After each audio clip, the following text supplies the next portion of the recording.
He initially used 10 to 25 milligrams of oral methyl testosterone, but later they started giving him 50 to 75 milligrams of testosterone suspension, aqueous suspension, and he was taking 5 to 10 milligrams a day of fluoxymesterone. That is halotestin.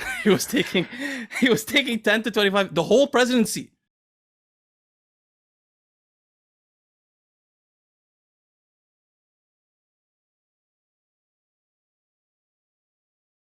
So moving on to JFK, I just wanted to mention, so his history, for a lot of people say like he had Addison's disease, which is a disease of adrenal insufficiency, meaning his adrenal glands didn't produce enough adrenal hormones like cortisol and so on, and he was being treated for most of his life. In reality, JFK was a very sickly child who had autoimmune conditions from early age. The condition that they believe he had is called Schmidt's syndrome. If I remember correctly. Yeah, Schmidt's syndrome. But that condition, it seems to be it caused the adrenal insufficiency, the Addison's disease. Interestingly, his sister, Eunice, who's the mother of Maria Shriver, had Addison's, and his son, JFK Jr., had Graves' disease, which is a thyroid autoimmune disease. So he grew up, now he was diagnosed by the Mayo Clinic for having colitis in early age. To treat the colitis, they gave him pellets.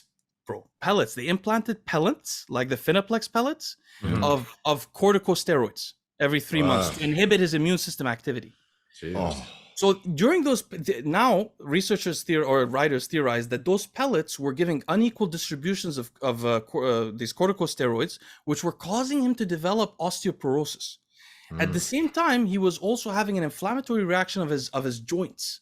So this guy started to live with chronic pain and very bad back problems, like insufferable chronic pain. They call it, in fact, there's a term like severe centralized pain. So anyway, he had these issues. So that's where his treatments began. And basically, there was two people involved with him. One was Dr. Jeanette Travell, sorry. She seems to be a responsible person who took him to the maximum of performance-enhancing drug use, like health-wise. But there was another guy who was not so responsible. His name was Dr. Max Jacobson. Dr. Max Jacobson was conveniently, he was a German refugee actually, who came over, another Dr. Feelgood, with mystery injections that he used to give to celebrities. And these celebrities used to be dumbfounded by how these vitamin injections were making them feel so good. Little did they know there was a lot of vitamin C in it, but there was also amphetamine. Not methamphetamine, but amphetamine this time. Now, for those that don't know, the Germans and the Japanese preferred methamphetamine. The British and the Americans preferred amphetamine in the war. So anyway, he was given, not him, but the clients of Dr. Feelgood, this Dr. Max Jacobson, were given amphetamine injections. Their reactions were very funny. Sometimes they'd say like, I've never felt so good in my whole life. I feel like I could take over the world. Nobody was suspicious about anything. But later in life, by the way, he got his medical license revoked for the amphetamine injections because someone died from acute amphetamine toxicity from the IV injection. But he treated JFK, and he treated JFK with amphetamines and steroids.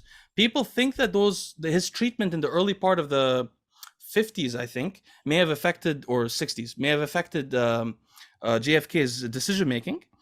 And Dr. Jeanette Travell is the one who did his long-term therapy. So now we're going to get into it. What did he take?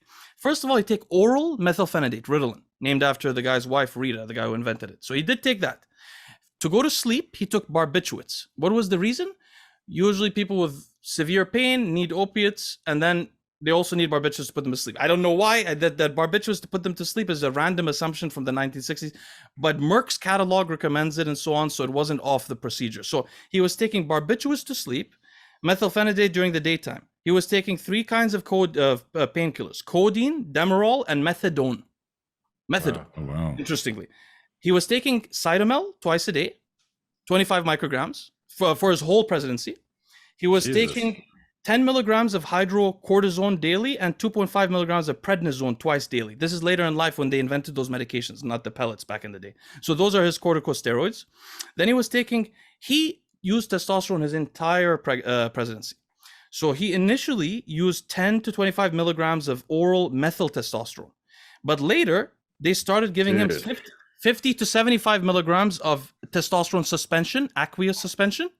And he was taking 5 to 10 milligrams a day of fluoxymesterone. That is halotestin. He was taking 10 to 25, the whole presidency.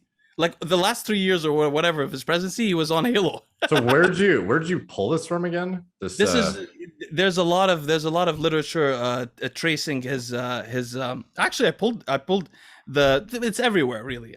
There's a lot of literature tracing. I wonder what is there an autopsy of this guy? Because specifically, sorry, the literature about the detailed drug use comes from a review that was done in the last 20 or 30 years on his handling. They were trying to check if the care was correct and so on. So they released some of these documents. Gotcha. Oh yeah, yeah. You can find it easily with the Google search. That's crazy. Oh, wow. So I thought that was really interesting. And then to tie that into modern day, I don't know, Steve, do you have that WikiLeaks page? Yeah, I got it. This one I found very interesting because when WikiLeaks came out, I'm half Emirati, so this is somewhat relevant to me. Saudi Arabia is a neighboring country, bordering country. And WikiLeaks had this very interesting thing about King Abdullah. King Abdullah was the former king of Saudi Arabia. He was 92 years old at the time, but nobody knew his age. It says later here he's been lying about his age. It says 82 to 87. So Steve, just go up a little bit. The paragraph before this one's really interesting. So he says here,